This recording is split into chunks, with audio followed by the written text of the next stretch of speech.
Je me suis senti m'élever, lentement et paisiblement. Je ne ressentais plus mon poids, je ne ressentais plus aucune douleur, et je n'avais plus peur. Je flottais au-dessus de mon propre lit. Je pouvais voir les médecins, les machines, mon corps pâle et immobile en dessous de moi. Et pourtant, je ne ressentais aucune angoisse. Bienvenue sur Levons le voile. Avant de commencer, n'oubliez pas de vous abonner et d'activer la cloche pour ne pas manquer les prochains témoignages fascinants. Aujourd'hui, nous vous invitons à découvrir l'histoire bouleversante d'une femme qui, en l'an 2000, a vécu une expérience aux frontières de la mort. Une hémorragie cérébrale, une lumière blanche éclatante, un sentiment de paix absolue et la rencontre inattendue avec un être cher disparu.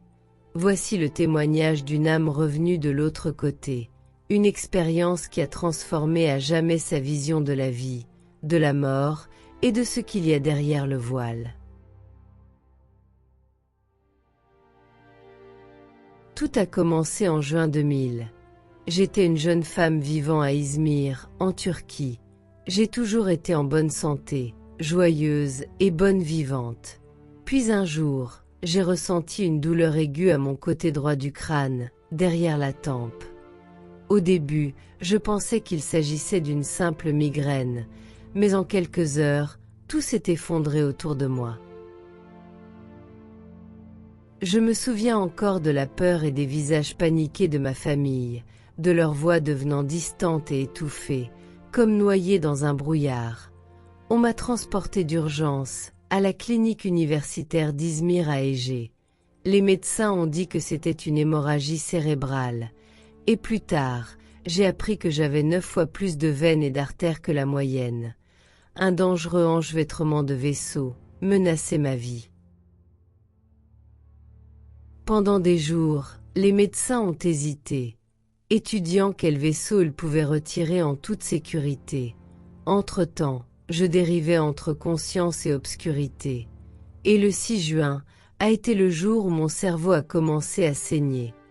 J'ai été hospitalisée pendant des semaines, tandis que les médecins essayaient de décider quelles artères pouvaient être sectionnées et lesquelles pouvaient être sauvées. Mon opération était prévue pour le 20 juin 2000. De cette période, j'en ai que quelques fragments. Je me rappelle vaguement des visiteurs, des infirmières, des quelques plaisanteries que je faisais pour détendre l'atmosphère. Mais la vérité, c'est que le souvenir le plus clair que j'ai de cette période ne vient pas de ce monde. L'opération venait tout juste de se terminer. Mon corps était encore endormi, mais ma conscience s'était éveillée ailleurs. Je me suis senti m'élever, lentement et paisiblement. Je ne ressentais plus mon poids, je ne ressentais plus aucune douleur, et je n'avais plus peur. Je flottais au-dessus de mon propre lit. Je pouvais voir les médecins, les machines, mon corps pâle et immobile en dessous de moi. Et pourtant, je ne ressentais aucune angoisse. Je me suis vue sans vraiment me reconnaître. Une paix absolue m'enveloppait. Le temps semblait ne plus exister, et tout semblait suspendu. Le monde matériel n'avait plus de consistance. Il n'y avait aucun bruit, plus de gravité. Tout était silencieux, infini. Puis soudainement, j'ai été attiré vers un espace, empli d'une lumière d'une clarté indescriptible. Pas exactement comme un tunnel, mais un chemin baigné de lumière blanche, s'étendant à l'infini devant moi. C'est alors que je l'ai vu, mon oncle, décédé un mois plus tôt. Il semblait plein de vie, paisible. Il est passé près de moi et m'a simplement dit, sans avoir eu à bouger les lèvres. « Pas encore. » Je l'ai compris sans qu'il parle, pas par le son, mais par la pensée. C'était une communication directe, d'esprit à esprit, une vibration plus qu'un son. Et ces deux mots, ont profondément résonné en moi comme une vibration divine. Une femme lumineuse est apparue à mes côtés. Elle était radieuse et douce. Son visage m'a semblé familier et sa présence me réconfortait. Si je la voyais encore aujourd'hui, je la reconnaîtrais sans hésiter. Elle n'avait rien d'humain au sens terrestre du terme. Sa lumière venait de l'intérieur, une lumière douce, dorée et pure. Elle prit ma main, sans geste visible, et me guida vers un lieu d'une beauté indescriptible. Des montagnes couvertes de forêts verdoyantes s'étendaient à perte de vue. L'air scintillait comme du cristal. Chaque chose semblait non seulement vivant, mais conscient. Même l'herbe semblait respirer. « C'est ici, » me dit-elle. « C'est le lieu de ta vie. » J'ai regardé autour de moi, stupéfaite, car je n'ai rien reconnu. Mais quelque chose en moi me murmurait que non. Je lui ai alors répondu. Je ne connais pas cet endroit.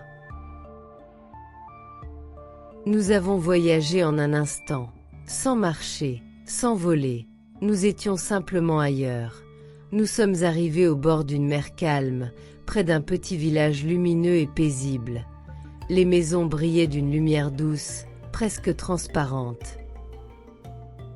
Elle me répéta. « Ici, c'est ta vie. » Et encore une fois je n'ai rien reconnu. Je lui ai de nouveau répondu. Non, ce n'est pas ici. Son sourire n'a pas vacillé, car rien ne semblait la surprendre. Nous avons continué notre voyage en traversant d'autres paysages.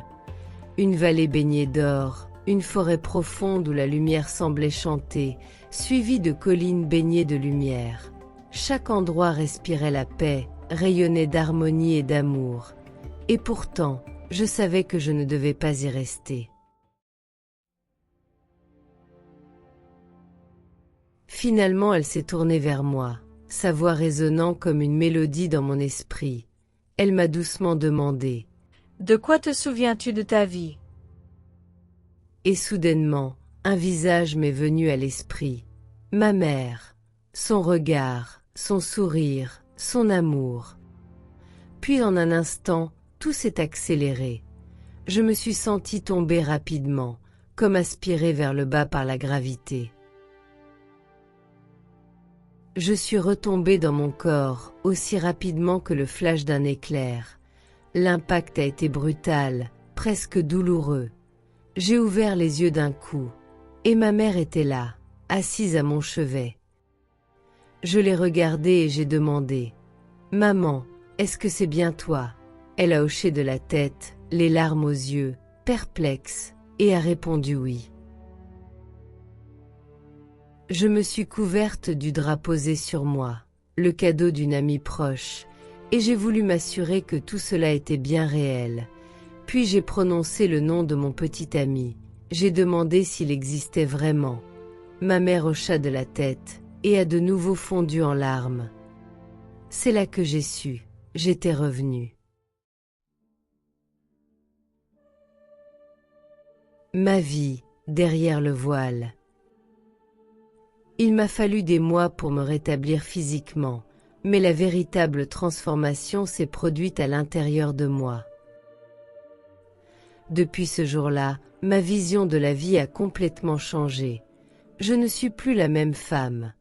Je n'ai plus peur de la mort, car je sais au fond de moi que la mort n'est qu'un passage. Aujourd'hui, je vis une paix constante et tranquille. J'ai la joie de vivre. La colère me visite rarement maintenant. Elle a été remplacée par une immense sérénité.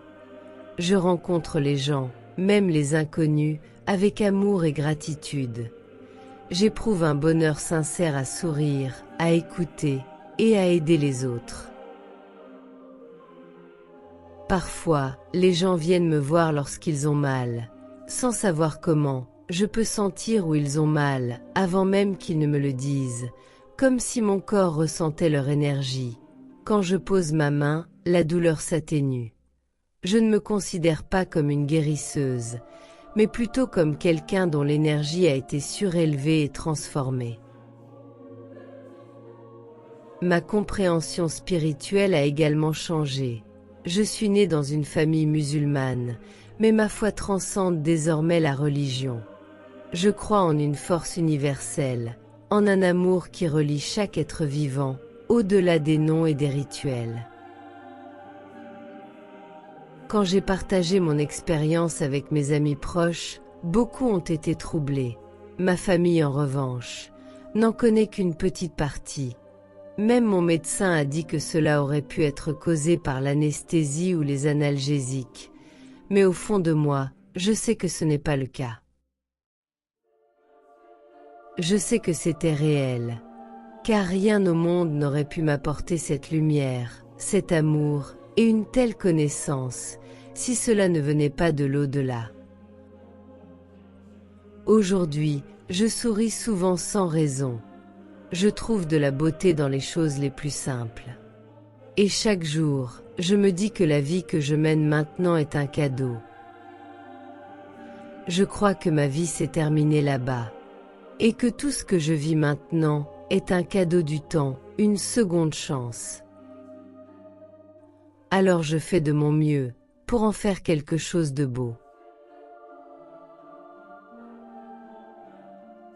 Si ce témoignage vous a touché, pensez à laisser un like, à vous abonner et à partager cette vidéo pour faire connaître ces expériences profondes au plus grand nombre. Chaque histoire comme celle-ci nous rappelle que la vie ne s'arrête pas là où s'arrête le souffle. Merci d'avoir écouté cette expérience de mort imminente jusqu'au bout. N'oubliez pas, ce qui se trouve derrière le voile est peut-être bien plus proche que nous le pensons. Et ensemble, nous levons le voile, épisode après épisode. Prenez soin de vous et de vos proches. À très bientôt pour un nouveau voyage, derrière le voile.